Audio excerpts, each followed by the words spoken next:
Before we begin, I just want to point out that no, this is not going to be the format for the channel going forward. In fact, I was actually working on a Catachan video, but that's proving to be such a problem child that I'm going to have to re-record that again. So in the meantime, just to take my mind off of that particular subject and to give you guys something to enjoy, hopefully, I decided to rearrange my schedule and work on this particular video instead. So, without further ado, let's talk about Commissar Yarrick. Now, for those of you who may not be aware, Commissar Yarrick, one of the longest tenured and most beloved characters in all of 40k, who's been around in the setting for around probably close to 30 years at this point in real world terms, has been, as of the 9th edition Astra Militarum Codex, killed off. How did he die? When did he die? Where did he die? At the time of recording, we simply don't know. Now, I know there's some speculation going around that some people believe that he was killed by Angron, because the new Demon Prince Angron model has a skull hanging from its belt, which has a bionic eye which is very similar to that of Yarrick's. However, I'm less inclined to believe that's Yarrick for a couple of reasons. The first of which is, judging from the photographs, the skull in question appears to have service studs.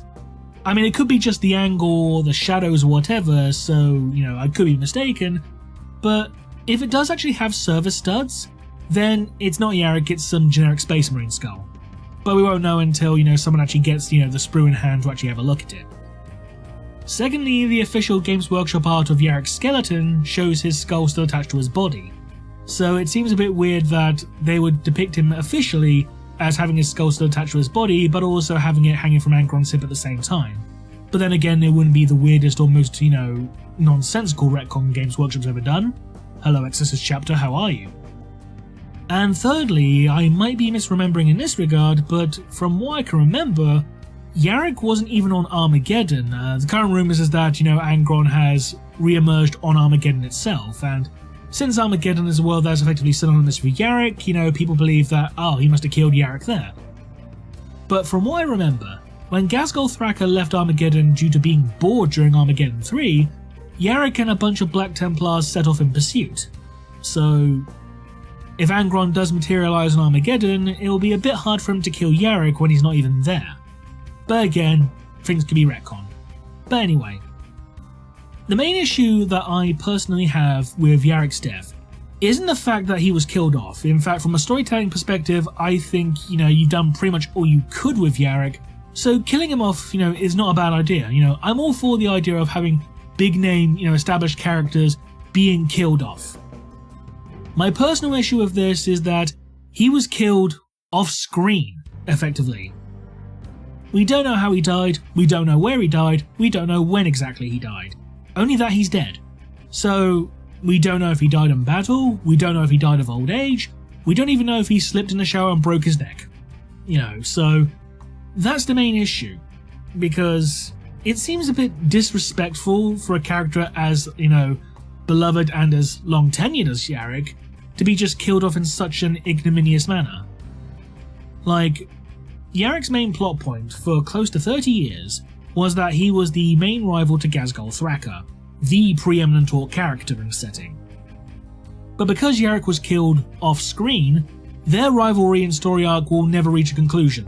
There will never be a resolution, which, from a storytelling perspective, is wasteful. It is a huge waste, it is a wasted opportunity. Now granted, further down the line we may get a story detailing how Yarrick died, but as of right now, we don't know how it happened. Now personally, if I was writing for Games Workshop in any capacity, be it as a, lore background writer or as a Black Library author or whatever, I would have done something like have Yarrick and Ghazghkull face off for one final match, have them have their final battle, and have Ghazghkull kill Yarrick. Because that way what you do, 1, you put an end to their story arc, 2, you big up Ghazghkull as being an even bigger threat because hey, he just killed Commissar Yarrick, that's a huge deal. And 3, it's a huge surprise and a huge twist because, let's be honest, nobody would have seen Yarrick's death coming. I mean, no one saw Yarrick's off-screen death coming either, but still. It's just, a huge wasted opportunity to not have one of the most preeminent and most documented rivalries of the entire setting put to rest. You know, it just seems lazy. Like, I understand there may have been a mandate from Games Workshop saying, we are no longer going to sell Yarrick's model, kill him off. But just saying, oh, he died off screen, by showing his skeleton and displaying a eulogy that says, here lies Yarrick, he finally earned his rest, he now takes his place by the Emperor's side, etc, etc. That's just lazy, in my opinion. That's just completely lazy. But like I said, there may be a story down the line where they actually detail Yarrick's death. And I hope they do, because it's just insulting to one of the most beloved characters in the entire franchise, I feel. If you didn't want to have Yarrick die off, if you wanted to have him die of old age, that was always an option as well. It just seems like a weird choice given that rejuvenative treatments are a thing in the setting. So you can have people live well beyond their expected lifespans due to biomechanical augmentation. I mean, look at Belisarius Cawl, for instance. The dude's over 10,000 years old. And even then, you get like nobles and, inquisitors who live for like over 1,000 years. I mean, Kyril Cinderman, for example, spoilers for the Beast Arises series, was shown to have lived well into the War of the Beast, being well over 1,000 years old. So it seems a bit weird that rejuvenative treatments would be off the table for someone as respected and revered as Yarrick, because you'd think that the Astra Militarum and the Departmentum Unitorum would want to keep his expertise, and tactical prowess around for as long as possible. Why waste a hero of the Imperium, that kind of thing. But yeah, that's just my thoughts on the matter. So how do you think Yarrick died, and how would have you handled the situation if you were in charge of writing the lore? Leave a comment below, and thanks for watching.